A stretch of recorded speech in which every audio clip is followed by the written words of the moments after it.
That's Monday. It's a countdown to Groundhog's Day as we're getting ready for February 2nd. So the movies we're going to review are thematically just set up before we get to the big day, And of course, Groundhog's Day, the movie has become a genre onto its own. So Yeah. the movies we're going to be reviewing leading up to it is in that same subgenre.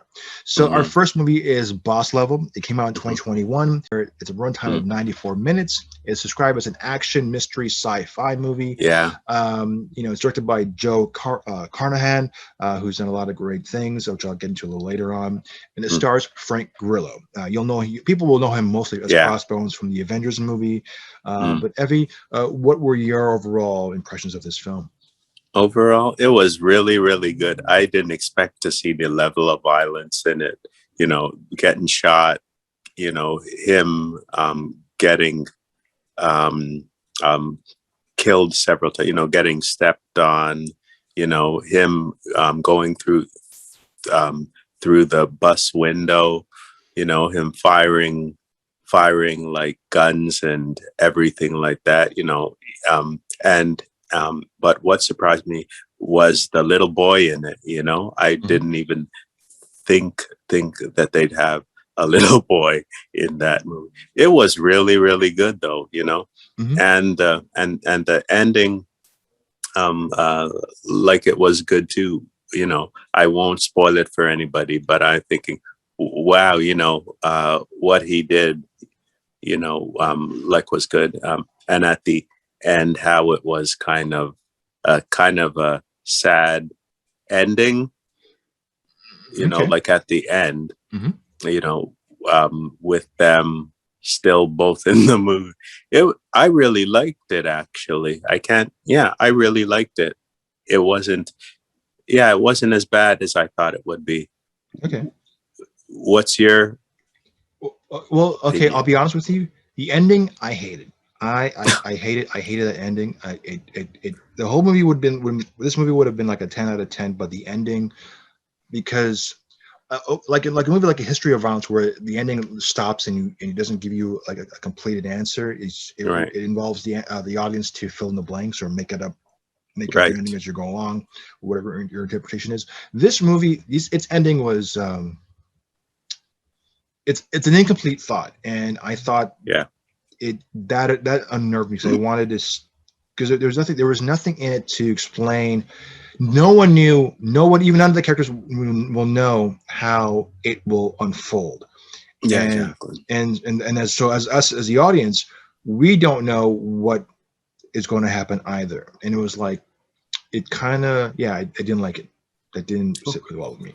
However, what I like about this and how it differs from Groundhog's Day is that it starts off day 139. So at this point, there's no shock, there's no fear, there's no second guess. I mean, this guy's been in this time loop for so long that he's just so comfortable with what's going on.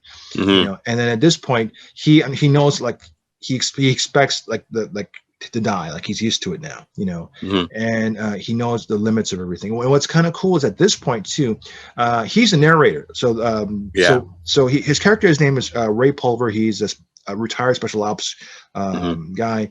He's got a wife and kid, and he's our narrator. And as we're now in the middle or thick of it, he's actually rationalizing what's going on in real time with us. So we're experiencing and seeing things in with his logical workflow in this movie. So when he's meeting any kind of, he has a rogue gallery of hunters or bad guys who are hunting him down. So he gives everyone a nickname, and he knows how he's going to die from their MO, how they kill each other. The guy who, as you mentioned before, there's one guy who harpoons him from the back in his chest and drags him along the street, and it's a little heavy. And you got these female assassins, and then so you got some really cool, colorful characters. You got a small person. I don't know what is the proper term for something small. The little person. The little person. I guess little person's okay, because I don't want to say the M. Yeah. The M word is probably a bad word. Okay. So so you have an assassin like that. So it's interesting how they go along about this. The cast is interesting because you have like Naomi Watts, you have Matt TV's Will Sasso, and then for your villain you have Mel Gibson. Yeah, I who know. is a polarizing character even to this day. So that if you want a Hmm. character who you want to hate, Mel Gibson as a villain, um, it's okay in a Yeah. sense. But though I don't know if it's too early to have him, in this, because I know right now we're having the issue with Kevin Spacey going back to acting now, and I don't Yeah. know. I don't know if how comfortable I am with that. But overall, yeah, I liked it. Like I mentioned at the top, it's directed by Joe Carnahan. He Hmm. did The Gray with Liam Neeson, which is like him fighting the wolves. He Hmm. wrote and directed Smoking Aces, which is a movie which is how you can kind of look at this movie as being Smoking Aces in a sense. Okay. Um, and he directed and wrote Narc. He's Bad Boys for Life. He wrote that Okay. and movie, and he did a couple of films that I mean, he's worked with Grillo. He's produced a couple of films with Frank Grillo. So that's how he met. So like Frank Grillo is one of the executive producers for this movie. So like he's has his heart and soul in the backing of this movie, and he's in tremendous shape. The guy was Yeah, doing he's just ripped like.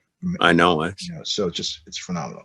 I'm not sure how old he is, but like I mean, for whatever age he's at, he's just in tremendous shape. No, for sure. Yeah. So overall, I mean, I liked it. What I liked about this is that in the process of being at day 130, day 139, going up to day 200, he's learning as he's going along. He's going through levels of just he's reached the depth of despair. Hmm. He's reached enlightenment. And when we compare this to Groundhog's Day, when Harold Ramis wrote Groundhog's Day, because he wrote and directed it. It's sort of a Buddhist perspective because it's based on Hmm. a story of a man.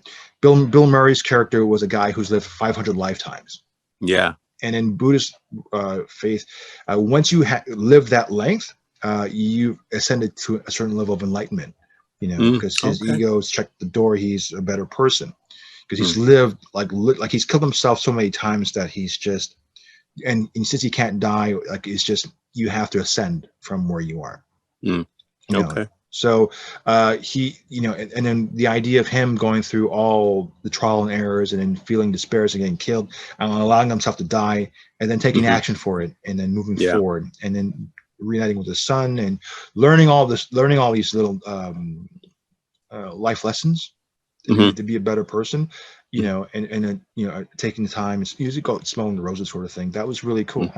I liked all of that. Mhm. Especially with the tide coming in, when the father and son are there, sharing their thoughts and feeling and stuff, which was good. That actually shocked me. I didn't think he'd have a kid, after all he goes through.